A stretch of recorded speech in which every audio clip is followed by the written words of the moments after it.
sight of. When you make contact with them, aren't you afraid of bringing civilization diseases to them? Disease, look, it is a problem to a very small part. The times that I spent with them, my old boss lived with that particular tribe of people for nearly 25 years. He spoke the language fluently. In fact, if it wasn't through him, I would never even got to meet them. We would go and, if we were lucky, a pair of shorts, shoes if I was really lucky, but most often barefoot, no shirt, no guns, no knives, and we would never spend more than a day at a time. And normally we'd be in the bush at least 2 or 3 months before getting in to see them. At the end of a single day, you saw a change, just because we can't survive the way that they do. But the thing that hit me most was the absolute acceptance. You go into African villages in the remote areas, those little poor black kids run screaming, terrified that there's a white man. They've never seen a white man before.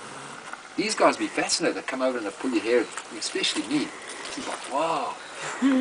But it was, within 20 minutes, you were part of the group. There was never, sorry, you stick out at the back, and it was just immediately, I've never felt that anywhere else. Not to that degree.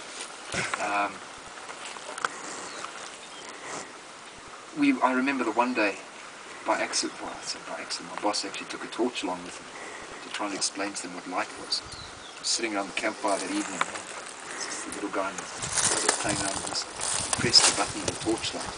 You want to see 20 Bushmen experience the hills in a hurry. They couldn't believe this. Yeah. And it was a fascinating toy, but after an hour or so, it got thrown in the bush and it was disappearing. The same with my watch. One of the very early days, I forgot to take a watch off, and the Bushman comes to me and says, I want it. You can't refuse. You can ask for a bow and arrow in exchange or whatever. So I hand over my watch, very unimpressed with life, and sat with his buddy, chatting away. 20 minutes later, tired of that now, it's the Bushman. Back in my pocket, they never saw it again. They're like kids that have never grown up. They're full of shit. They're naughty as hell, but never bad. Let's go pull that lion's tail to see what happens. Just to see. Yeah. But it's an innocent, it's a very childish innocence. We've recited that. African tribes originally came from Central, East and West Africa and migrated south in the Great Bantu migrations in the last 500 or 600 years. Southern Africa, by tradition, was only home of the Bushmen. I've had top professors coming out saying, new research shows that maybe these migrations happened 1,000 years ago. That's cool. These guys have been here 200,000. Whatever way we twist it, they're an invader. But as your African tribes moved south, we had our Arabs and Europeans coming in from the Cape and the coast, heading inland and north, are recognized as being the oldest area of human habitation in southern Africa. We've got evidence of the Bushmen having lived in this region for over 200,000 years of time. In their existence, they've left behind them the highest density of Bushman rock art anywhere in the world.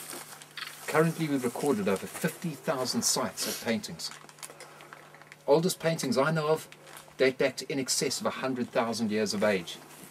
They go from there to as recent as less than 200 years. He is the only member of the human race to have adapted physically to having an actual fat storage area found in his buttocks.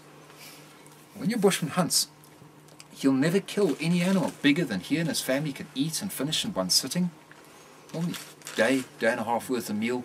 Get in the heat, your meat will go rotten very quickly. He'll get out, he'll kill a kudu and a pada. Family will sit, literally gorge themselves with meat.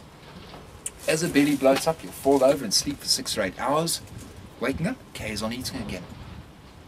They'll literally continue to do that. There's absolutely nothing left. Now, but no one will take more from the bush than he has to survive. Now, because of that, he'd never come into any cave or shelter site for anything more than about 10 days or 2 weeks. Their belief is always just to stay in one place for too long, it starts to affect the environment. So of course he moves. And this realistically is where your paintings came into being. It was a record, a diary, showing you things that he's seen and hunted, his day-to-day living. And then in the bigger, more important caves, we get his spiritual and religious ways. Now, the major significance is just each group of people coming in could say, right, well, there you got giraffe, kudu, zebra, wildebeest. There's the menu. Now you know what kinds of poisons you're going to use to hunt in that immediate area. And like here, well, hey, I've just seen a pride of lions. So while you're out hunting, don't get yourself killed or eaten. All the relevant information was painted on the rock. It's absolutely essential that many of the animals painted on the rock faces were not found here in the time of the white man. It was only from paintings and then excavations proving that they did originally exist that many of the species have been brought back. Finishing her research here, she found that the Bushmen were living to an average of 35 or 36 years of age, and their lives possibly having 2 children. The belief is that they won't have more children than the land can sustain.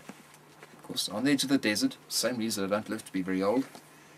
But finishing her work, that this young lady, how would I explain it? She stated that she felt the central Kalahari was unsuitable for human habitation and recommended that the people be removed and relocated. Now,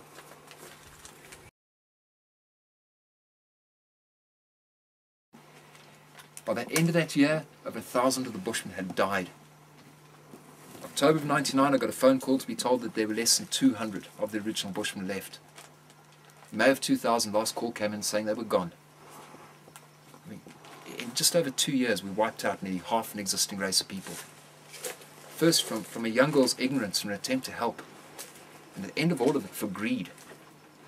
It was a classic scenario. A month after relocation, there's a big report in the Botswanan radio.